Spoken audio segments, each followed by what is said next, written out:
ജയിച്ച കർത്താവ് നിങ്ങൾക്ക് ജയം തരും. സമ്പൂർണ്ണ ജയം. ചില സ്കൂളുകളിലെ പരീക്ഷ കഴിയുമ്പോൾ ആ സ്കൂളുകാർ പറയും സമ്പൂർണ്ണ ജയം എന്ന് വെച്ചാൽ ഒരുത്തനും ഇനി തോറ്റില്ലെന്നാണ്. വെളിപ്പാട് പുസ്തകം 5-ാം അധ്യായത്തിലേക്ക് വരുമ്പോൾ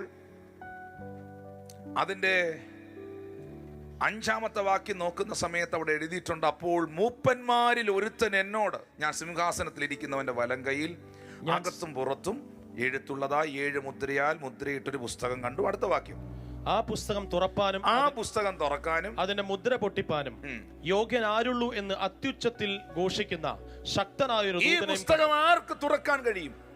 ഇതിന്റെ മുദ്ര പൊട്ടിക്കുവാൻ ആർക്ക് യോഗ്യതയുണ്ട് എന്നൊരു ദൈവദൂതൻ സ്വർഗത്തിൽ ഇങ്ങനെ അത്യുച്ചത്തിൽ പറയുന്നൊരു ശബ്ദം യോഹന്നാൻ കേട്ടു. അടുത്ത വാക്യം, പുസ്തകം തുറപ്പാനോ നോക്കുവാനോ സ്വർഗത്തിലും ഭൂമിയിലും ഭൂമിക്ക് കീഴിലും ആർക്കും കഴിഞ്ഞില്ല. അപ്പൊ ആ പുസ്തകം തുറക്കാനോ അതിനകത്തോട്ടൊന്ന് നോക്കാനോ സ്വർഗത്തിലും ഒരുത്തനില്ല, ഭൂമിയിലും ഒരുത്തനില്ല.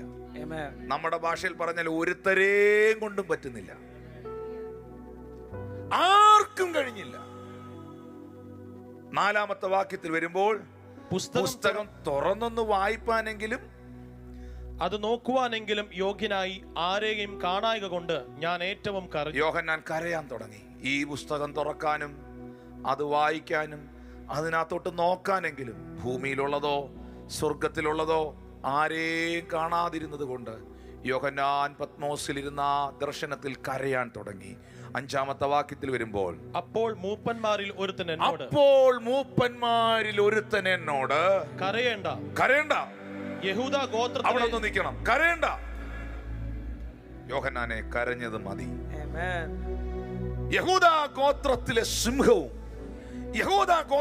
സിംഹവും ദാവീദിന്റെ വേരുമായവൻ പുസ്തകവും അതിന്റെ 7 മുദ്രയും തുറപ്പാനും തക്കവണ്ണം ജയം പ്രാപിച്ചിരിക്കുന്നു.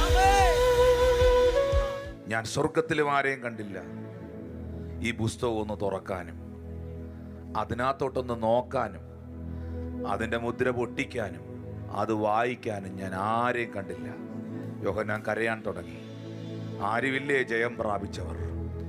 ഉടനെ ഒരു ശബ്ദം സ്വർഗത്തിൽ നിന്ന് പറയുകയാണ്, കരയണ്ട. അതിന്റെ 7 മുദ്രയും തുറക്കാനും പുസ്തകം തുറക്കാനും സകലതും ചെയ്യാനും ജയം പ്രാപിച്ച ഒരുവനുണ്ട്. ഒരിക്കൽ അവൻ ദാസനായി ഭൂമിയിൽ വന്നു, മനുഷ്യപുത്രനായി പ്രവർത്തിച്ചു. എന്നാൽ ഇന്ന് അവൻ സിംഹാസനത്തിൽ യഹൂദ ഗോത്രത്തിന്റെ സിംഹവും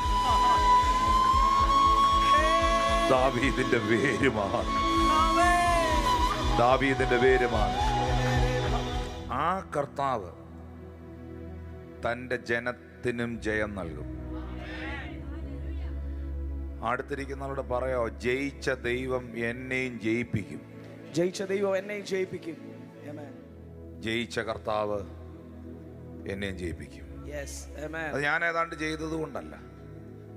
യേശു കർത്താവ് പറയുന്നു, ഞാൻ ജീവിക്കുന്നത് കൊണ്ട് നിങ്ങളും ജീവിക്കും. ഞാൻ ജീവിക്കുന്നു, ഞാൻ മരണത്തെ ജയിച്ച് ജീവിക്കുന്നു. നിന്നിലും ആ ജീവൻ വരും. ഉയർത്തെഴുന്നേറ്റ് ഇന്നും ജീവിക്കുന്ന ജയാളിയായ യേശുവിനെയാണ് വിശ്വസിക്കുന്നതെങ്കിൽ നിനക്കും നിന്റെ തലമുറയ്ക്കും നിന്റെ കുടുംബത്തിനും എല്ലായിടത്തും എല്ലായ്പ്പോഴും എല്ലാ സമയവും യേശു ക്രിസ്തു മുഖാന്തരം ജയം.